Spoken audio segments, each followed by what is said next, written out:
আরে আসুন আসুন, লক্ষ্মীর ভাঁড়। কেন ভাঙাবে?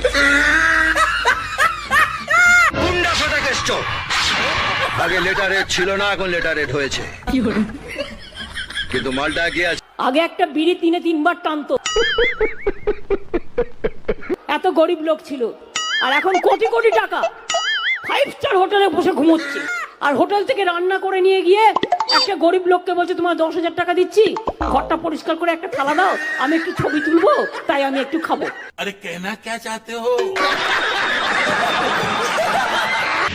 ফাটাকেস্টোর পারমিশন ছাড়াই বস্তিতে বাইরের কোনো কাকু উড়ে এসে বসে না। তুমি কে নির্দেশ দেওয়ার? ফাটাকেষ্ট। যাও আগে নিজের অফিসারদের সামলাও। আপনি ছাঁটাই হলে মন্ত্রিসভা বেঁচে যাবে। চালাকি হচ্ছে হয়। সরকার থেকে তো আপনাদের বাড়ি তৈরি করে দেয়া হয়েছে, তারপরেও আপনারা এখানে পড়ে আছেন। বাড়ি তো হয়নি স্যার, শুধু মহাভিযোগ হয়েছিল, তারপর বাড়ি ছবি দেখিয়েছে বাড়ি তৈরি করে। আমি যদি আজ রাজনীতি না করতাম, যারা এই মিথ্যে কথা রটনায় খুলে ফেলে দিত।